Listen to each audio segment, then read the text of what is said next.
सुविधा बंद, सगळ्या दिवाळीमध्ये तर दिवाळी कशी गेली तुमची विचारूच नाही मी. कारण मुख्यमंत्री बोलले होते की दिवाळीच्या आत तुम्हाला पैसे देणार.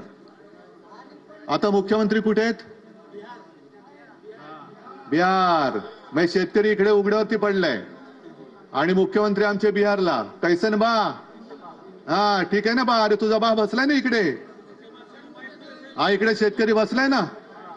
आणि एवढंच नाही तर मुख्यमंत्री, माझ्याकडे तो व्हिडिओ आहे, तुमच्याकडे पण असेल, तिथल्या जाहीर सभेत सांगतायत की एक मैं बात आपको बताता हूं, असं मुख्यमंत्री बोलतायत की पंतप्रधानांचं सगळ्या राज्यांवरती प्रेम आहे, लेकिन अंदर की बात, आता यांना अंदर की बात बरंच माहिती आहेत.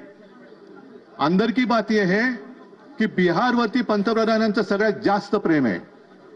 मग असे राज्यकर्ते तुम्हाला आम्हाला न्याय देतील? तुमचं नुकसान जे काय झालेलं आहे त्याच्यामध्ये वेळेवरती धावून येतील? लाडक्या बहिणींना सुद्धा मी विचारतो, तुम्हाला मिळत असतील पैसे? मी नाही म्हणत नाही, मिळतात की नाही मिळत? मिळतात ना. पहिल्यांदा किती मिळाले घरामध्ये? किती जणींना मिळाले? नाही, पहिल्यांदा सगळ्या जणींना देत होते. आता त्यांनी काय केलं?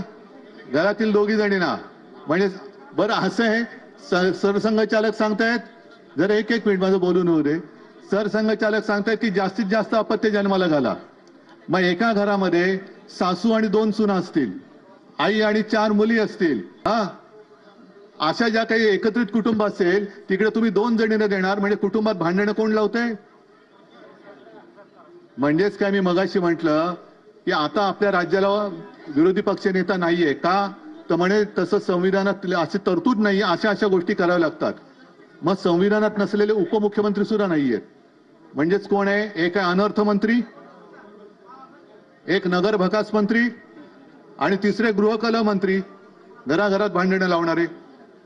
आपली जी मागणी आहे ती मी सोडणार नाही, फक्त तुम्ही साथ देणार आहात की तेवढं सांगायचं. जी तुमची मागणी आहे, माझी मागणी नाहीये, ही मी शेतकऱ्यासाठी लढतोय. हेक्टरी 50,000 रुपये मिळालेच पाहिजेत, बरोबर? आणि जून मधली कर्जमाफी तुम्हाला मान्य आहे का?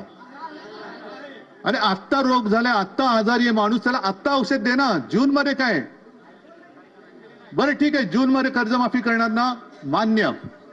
पण जून पर्यंतचे हप्ते भरायचे की नाही भरायचे? याचं उत्तर आहे.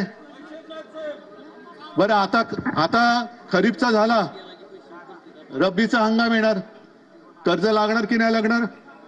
आधी डोक्यावरचं कर्ज फेडलं सगळ्यांनी. अजित पवार म्हणतात तुम्हाला सगळंच कसं फुकट द्यायचं, हातपाय हलवा जरा. मी मगाशी म्हटलं शेतकरी हातपाय हलवतात, तुम्ही काय हलवायचं ते ठरवा आधी.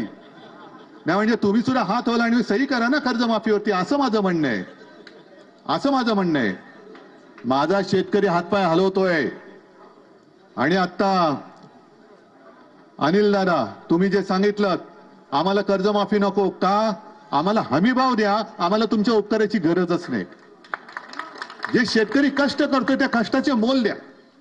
गेल्या विधानसभेत जेव्हा आम्ही फिरत होतो त्याही वेळेला तेव्हा सोयाबीन हातात होतं, कापूस हातात होता, सगळं पीक हातात होतं, पण हमी भाव नव्हता. आता हातातलं सगळंच गेलं.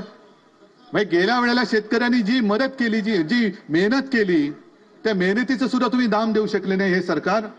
ना कापसाला हमी भाव देऊ शकले, ना सोयाबीनला देऊ शकले त्यावेळेला जो पाहिजे होता तो.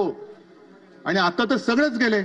मग शेतकऱ्यांनी करायचं काय? शेतकरी काय भिकारी नाहीये. शेतकरी काय भीक मागायला या अजित पवार आणि या सरकारच्या दारी नाही आलेला. शेतकरी आपल्या हक्काचा दाम मागतोय. तो जर का त्याला मिळवून दिला तर शेतकरी तुमच्याकडे सारखा फुकट घेणारा तो काय भाजपचा सभासद नाहीये की आम्हाला द्या म्हणजे 50 खोके घेतो आणि भाजपा देतो. नकोय आम्हाला तुमचे खोके नकोय, आम्हाला आमच्या घामाचा पैसा पाहिजे. हा माझा कष्टकरी शेतकरी आहे, जगाचा पोशिंदा आहे. आणि त्या शेतकऱ्याला 50,000 रुपये हेक्टरी मिळालेच पाहिजेत. आणि कर्जमुक्ती ती सुद्धा लवकरात लवकर आणि विम्याचे सुद्धा पैसे मिळालेच पाहिजेत. म्हणून मी आता रस्त्यावरती उतरलेलो आहे.